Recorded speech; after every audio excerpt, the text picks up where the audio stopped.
¿Qué ideas predominaron en el siglo XX? ¿Las ideas de paz o las ideas de violencia?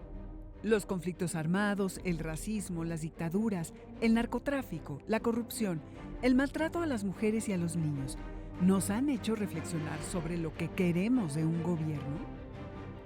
La paz siempre es una opción o hay veces en la que tenemos que responder con violencia. ¿No usar violencia es de cobardes? ¿Qué pasa si a una revolución le ponemos música, arte? Estas son algunas de las ideas alrededor de las cuales vamos a reflexionar en el programa de hoy. La paz es una palabra muy grande, como guerra, como violencia, que a veces no ayuda a entender bien lo que pasa. Es importante siempre para jóvenes y no jóvenes lograr ponerle apellido al tema de la paz. Por ejemplo, la paz con justicia y dignidad es el enfoque positivo. La paz solo con seguridad y militarización o en el esquema de que no haya guerra, pues es el enfoque que se llama en parte negativo. La paz es mucho más que la ausencia de guerra. Pero cuando uno ve la posibilidad de dialogar, cuando uno ve la posibilidad de que haya mujeres en los cursos, cuando uno ve la posibilidad que haya hijas e hijos o nietos de campesinos, de otras clases sociales, pudiendo estudiar, interactuando entre ustedes, que haya educación pública y gratuita, que haya algunas formas de derechos humanos y de defensa de grupos más vulnerables, mujeres, indígenas, niños, ve que también la cultura de paz ha avanzado en la especie humana. La lucha contra el fascismo tiene que incluir la música y el canto. Así lo sentían los integrantes del bando republicano durante la Guerra Civil Española. Se cree que el tiempo entre la Primera y la Segunda Guerra Mundial fue un periodo pacífico, pero si volteamos a ver a España, sabremos que no fue exactamente así. La Guerra Civil Española comenzó el 17 de julio de 1936, cuando los generales Emilio Mola y Francisco Franco se alzaron en contra del gobierno republicano elegido de manera democrática. Querían dar marcha atrás en cuestiones políticas, culturales y sociales, sobre todo en el avance de los derechos humanos y las libertades. El enfrentamiento armado duró 3 años y dejó un saldo de 500,000 muertos. 3 años de lucha entre hermanos españoles, pero al mismo tiempo 3 años de conflictos entre ideologías e intereses internacionales puestos allí. Una especie de ensayo de lo que sería la Segunda Guerra Mundial. Una lucha entre el fascismo y la democracia. Entre 35 y 40,000 voluntarios de más de 50 países se unieron a las brigadas internacionales para defender a la República legítimamente electa. Por su parte, Franco pidió ayuda a la Italia fascista de Benito Mussolini y a la Alemania nazi de Adolf Hitler. Franco se impuso y ganó la guerra el 1 de abril de 1939. Su dictadura duró hasta su muerte el 20 de noviembre de 1975. En las trincheras y en las barricadas, los jóvenes republicanos y brigadistas tarareaban melodías y cantaban todos juntos las canciones que les recordaban aquello por lo que luchaban.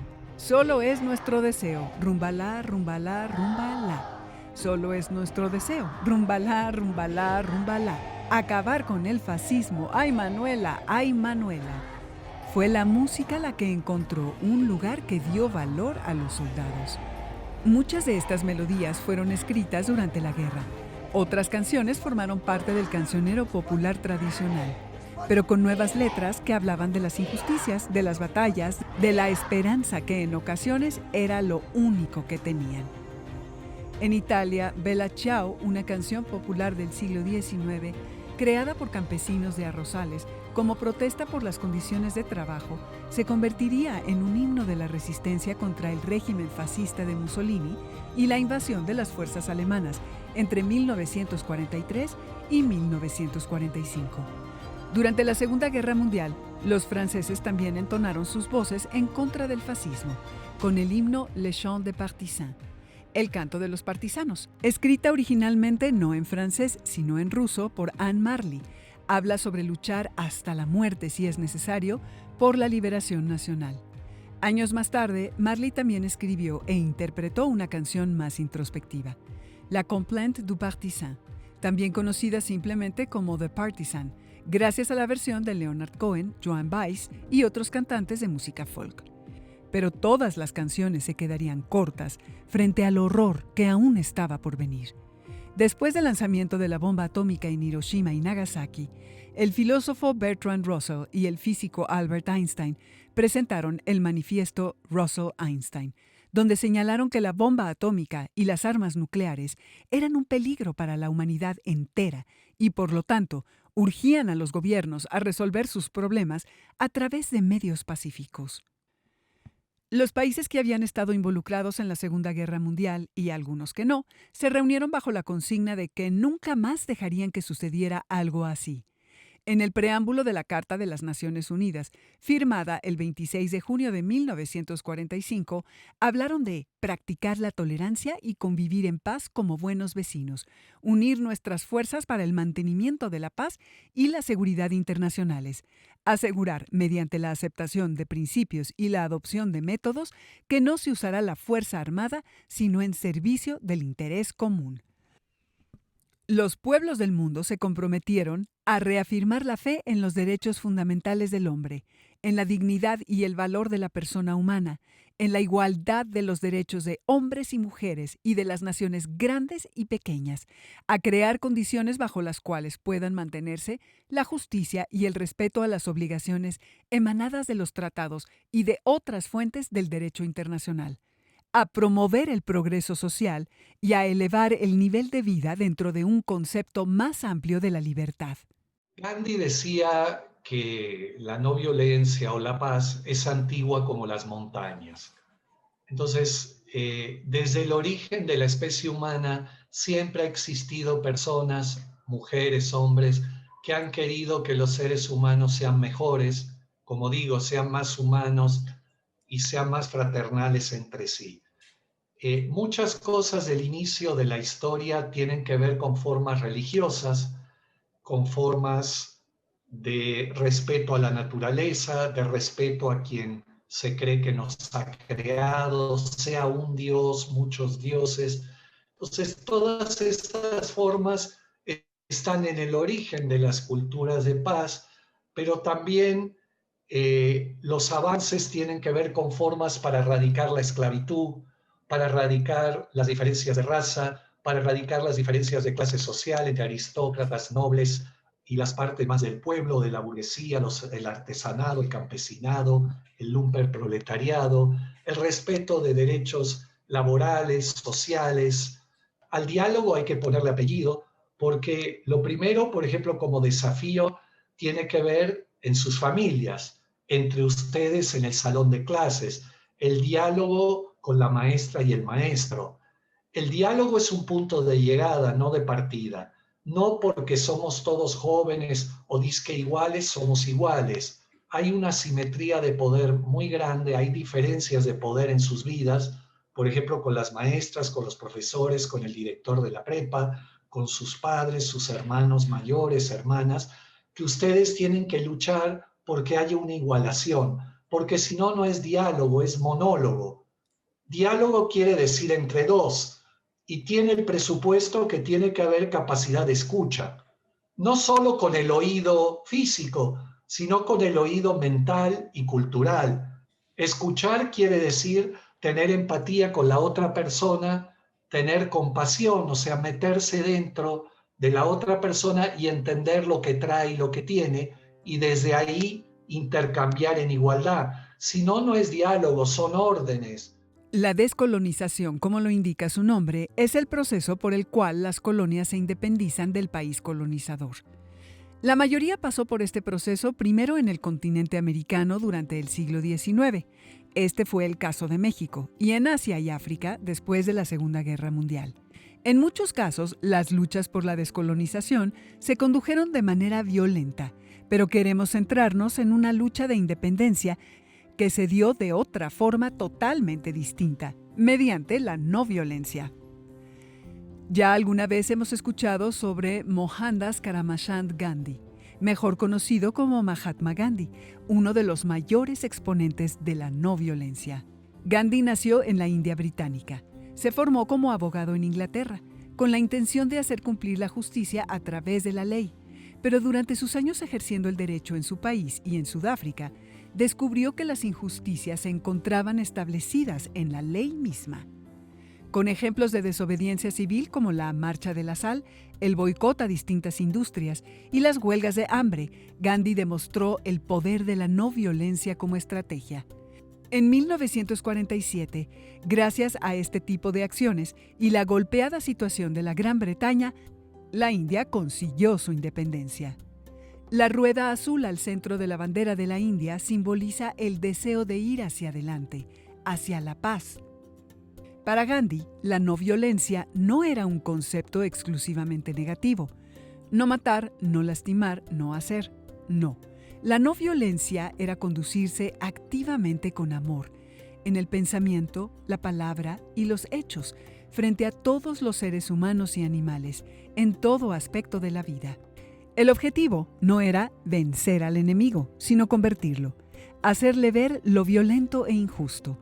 Conquistar, en todo caso, su mente y corazón. Gandhi llamó a esta idea Satyagraha, que significa fuerza de la verdad. Muchos han afirmado que la no violencia simplemente busca evitar las confrontaciones e incluso huir del peligro. Nada podría estar más alejado de la realidad.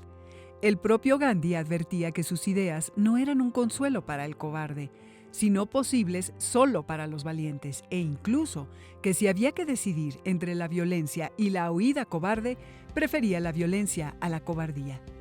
Uno de los principales seguidores de la filosofía de la no violencia de Gandhi fue el Dr. Martin Luther King Jr., activista por los derechos civiles de los afroamericanos. En Estados Unidos, además de Martin Luther King Jr., muchos otros activistas marcaron las décadas de los 60 y los 70. Unos exigían la paz mundial, otros, como el Partido Pantera Negra, no podían descartar la violencia, pues provenían de comunidades que sufrían constantes ataques racistas. 30 años después de la Guerra Civil Española, la música de sus trincheras y barricadas comenzó a resurgir al otro lado del Atlántico. Entre las tensiones de la Guerra Fría y la Guerra de Vietnam, Pete Seeger, Woody Guthrie, Joan Baez, Bob Dylan y otros artistas de música folk expresaron un fuerte sentimiento antiguerra en lo que hoy conocemos como canciones de protesta. Estos no eran jóvenes soldados cantando ante una batalla, no. Eran jóvenes que no querían más batallas donde murieran otros jóvenes como ellos. No solo retomaban el repertorio popular antifascista de los republicanos, sino que escribían canciones propias.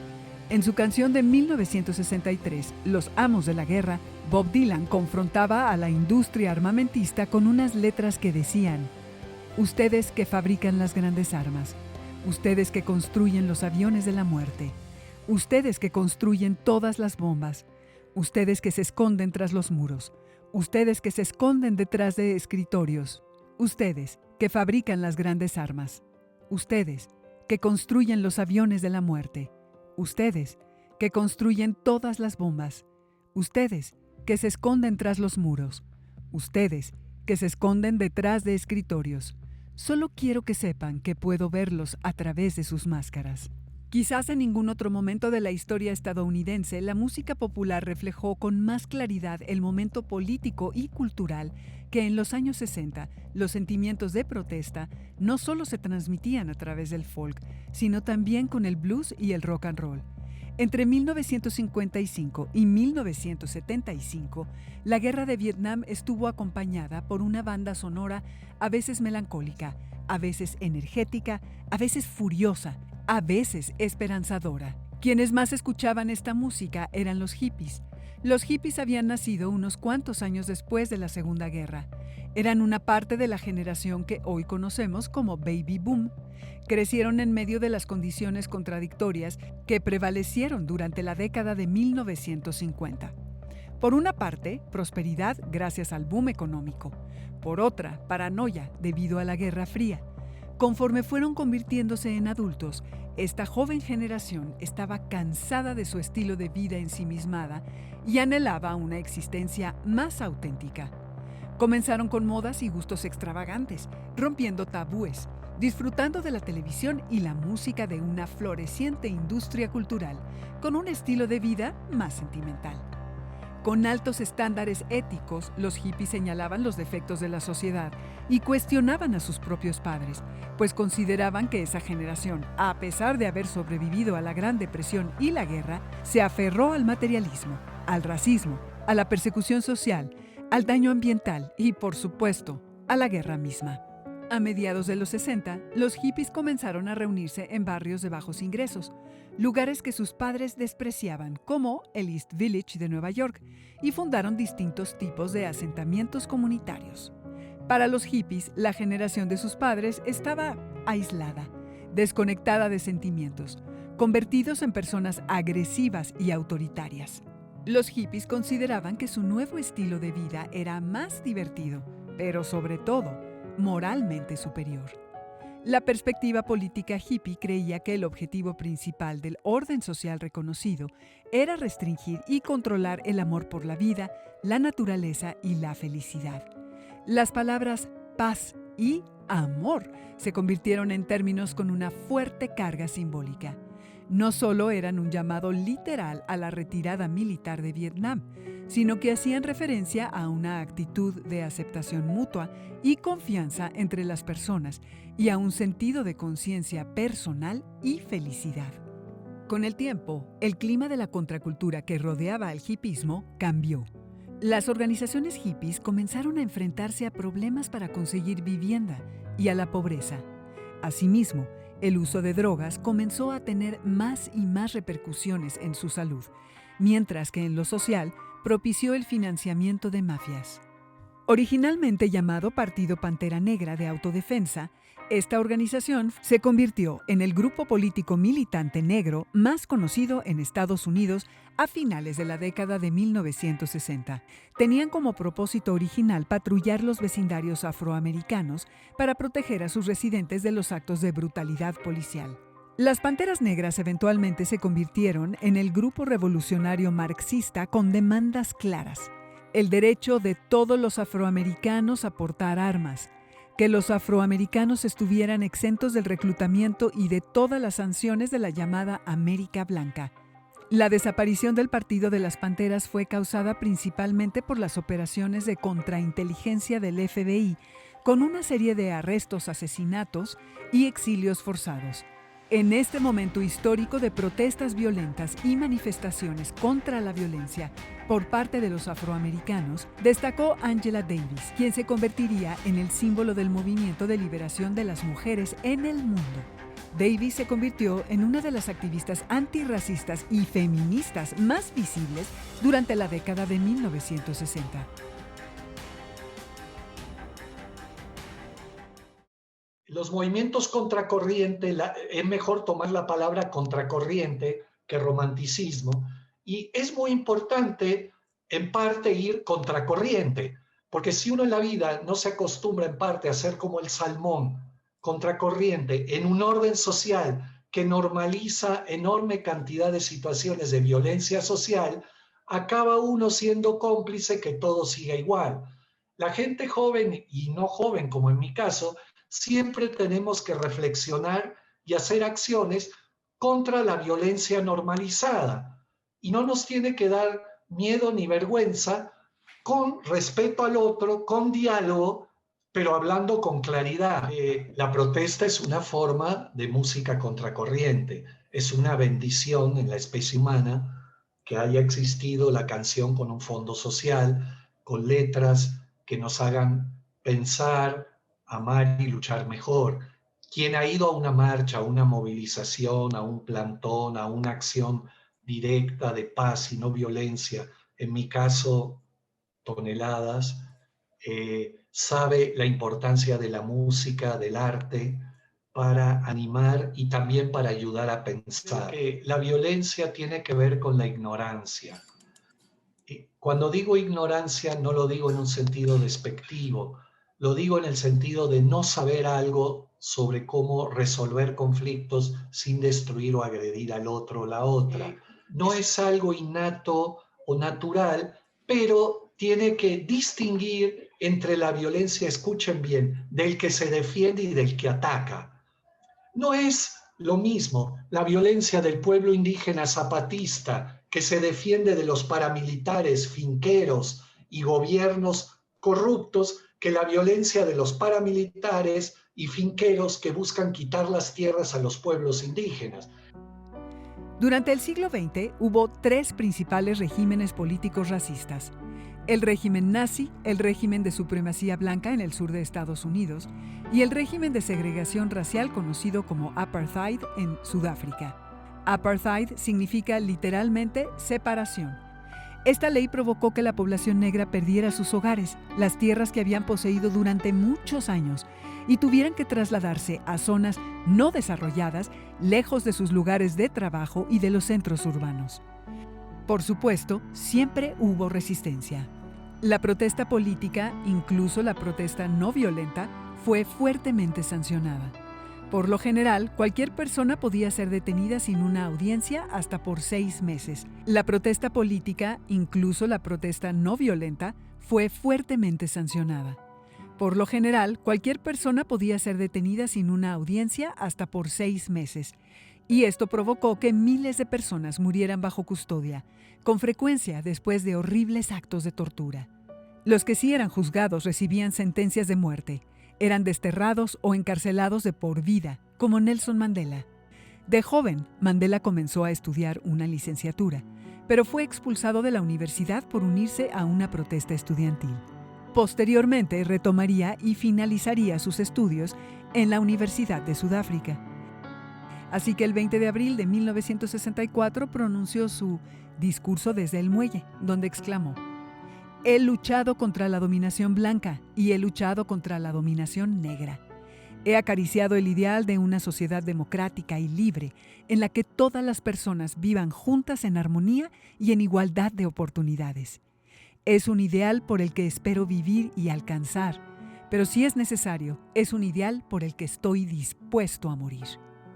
Tras largos años de prisión, en 1990, 9 días después de la eliminación de la prohibición del Congreso Nacional Africano, Mandela fue liberado. En 1991 fue elegido presidente del Congreso Nacional Africano y en 1993 ganó el Premio Nobel de la Paz. En abril de 1994 votó por primera vez en su vida en una elección que él ganó. El 10 de mayo se convirtió en el primer presidente democráticamente electo de Sudáfrica. Hay situaciones en que el ser humano no sabe cómo detener la mano agresora o violenta o asesina sin aplicar una violencia por lo menos similar. Por ejemplo, la defensa propia, la violencia, está legalmente aceptada, está en todos los códigos del mundo.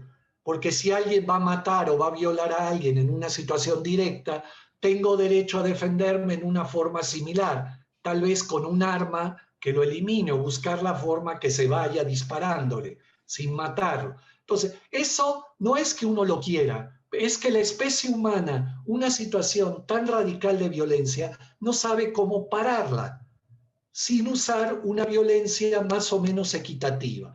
Pero el gran secreto de la cultura de paz es que la violencia que use no genere una espiral de más violencia. Como hemos visto hasta ahora, la cultura de la violencia va acompañada siempre de la cultura de paz, a la cual se da menos difusión porque los miedos y los terrores venden más. Si entendemos la cultura como el conjunto de usos y costumbres que cultivamos, de hecho el término cultura está ligado en su etimología a la palabra cultivo. Tras las conflagraciones mundiales, lo que más se cultiva es la violencia. Los proyectos revolucionarios, las luchas por los derechos de los afroamericanos, de las mujeres, de los sudafricanos, inclusive la lucha de los hippies en su primera etapa, abrigaron una suerte de utopía. La Revolución Cubana fue un hecho contundente que acompañó todos los movimientos sociales posteriores a los años 50 que nos hemos referido. En los años 60 del siglo pasado fue para muchos el modelo de lo que inevitablemente ocurriría. Para otros fue una ilusión más, u otra utopía. Las luchas por la paz sí han construido una cultura de la paz. ¿Por qué? Porque son experiencias históricas cuyos éxitos y fracasos sirven como lección e inspiración, como se vivió en Chile en 1988. En Chile, ese año de 1988, una sorprendente campaña con técnicas publicitarias, promovida por la Concertación de Partidos por la Democracia, cambió el rumbo de la historia de su país. Esta campaña es quizás la más poderosa y a la vez más sencilla. La campaña del no en Chile le dijo que no al dictador Pinochet y logró derrocarlo. Al inicio de este programa mencionamos un compromiso que hicieron los países del mundo después de que terminara la Segunda Guerra Mundial a través de las Naciones Unidas. Reafirmar la fe en los derechos fundamentales del hombre, en la dignidad y el valor de la persona humana, en la igualdad de derechos de hombres y mujeres y de las naciones grandes y pequeñas, crear condiciones bajo las cuales puedan mantenerse la justicia y el respeto a las obligaciones emanadas de los tratados y de otras fuentes del derecho internacional, promover el progreso social y a elevar el nivel de vida dentro de un concepto más amplio de la libertad. Ya sabíamos que no debíamos destruirnos los unos a los otros, después nos dimos cuenta de que tampoco hay que destruir el planeta que habitamos. En esta línea surgió la Carta de la Tierra, una declaración internacional para construir una sociedad global justa, sostenible y pacífica en el siglo XXI. La Carta busca inspirar en todos los pueblos un sentido de interdependencia global y responsabilidad compartida por el bienestar de la familia humana, la comunidad de vida más amplia y generaciones futuras. El mundo está más globalizado que nunca. Es una pena que en nuestras relaciones impere la violencia, cuando podría dominar la cultura de la paz, que empieza por recordarla y adoptar sus principios. El más importante, sí, a la paz. Nos gustaría mucho que en redes sociales nos compartieran sus ideas para lograrlo. Es hora de activarnos.